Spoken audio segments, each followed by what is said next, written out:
no one would believe me, and I felt hopeless. If you know something's wrong with your body and nobody else sees it, it's just insanity. My name is Sarah Burkett, and I'm a stroke survivor. I was 25 at that time. We just got married. I was going to college. I wanted to run a company. She was always good at getting jobs, good at connecting with people, good at all those sort of things that I was like, she's got it. At that point, it was everything was ahead of us. I started having horrible migraines. And then eventually it was just tremors of my arm and my leg that I couldn't control. I couldn't write. And so I went to the doctor and they said, oh, it's a herniated disc. A lot of people have it. And it kept getting worse and worse and worse. She couldn't go to school that next semester. She couldn't continue working. She was having to take too much time off. So, I had to go on leave. And, it just got to the point where we were pretty concerned about it. So I did a cortisone shot, didn't do anything. I did a second cortisone shot, didn't do anything. It felt really discouraging and really hopeless. And the doctor kept saying well, you should be better. I even started doubting myself. I actually thought maybe I'm crazy. And I'm I don't understand why you can't understand that something is really wrong with my body. At that point, I felt I was kind of in a shell of myself because I didn't know what to do.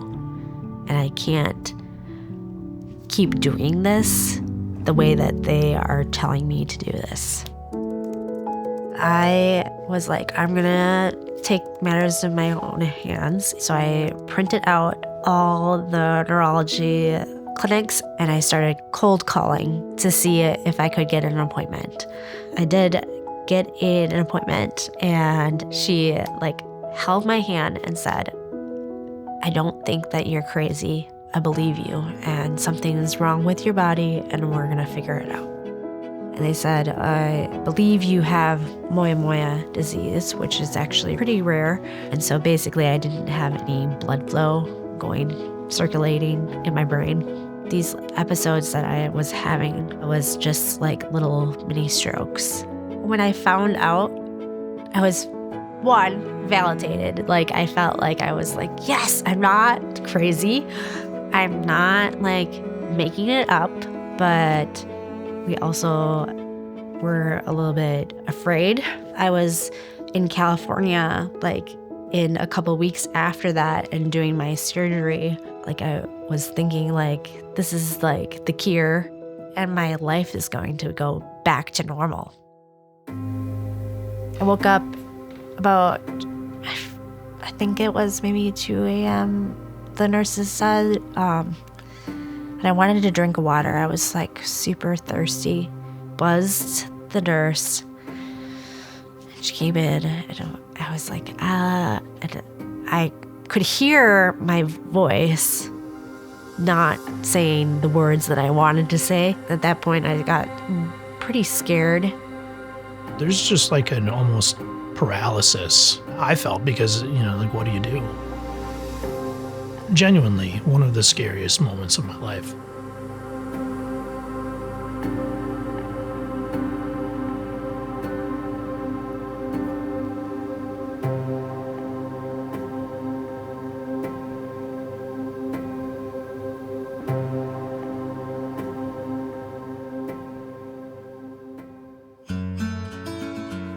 We went back to Minnesota and they said, you need to set up a whole, kind of a triage.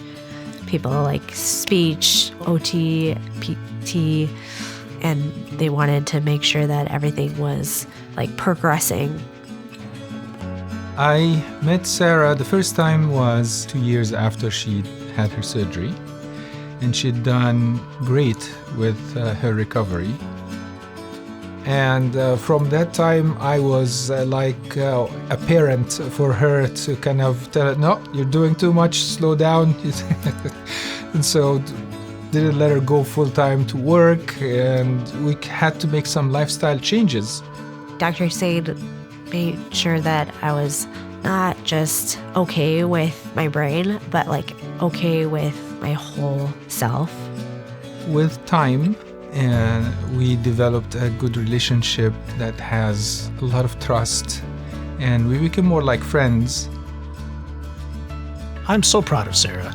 Sarah's ability to overcome her speech deficits and really improve so much, where she's able to work regularly and, do a lot of just the normal everyday stuff. What she's done is incredible. That's when we felt like, okay, maybe we're in the spot where we could even have kids.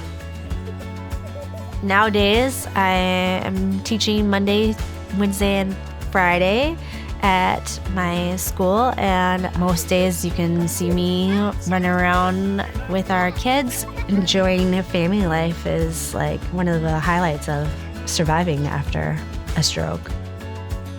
I connect to the Go Red events and the American Heart Association because it's a way to celebrate women in huge leaps and bounds of scientific research. When our knowledge about stroke symptoms come from research that has 80% men, you're basically studying the symptoms of stroke in men. But what about stroke in women? Do they have a little bit of different symptoms? And it turns out that actually, yes. What I now know is to advocate for yourself. Don't discount what you feel, because I think that that's one of the superpowers of women.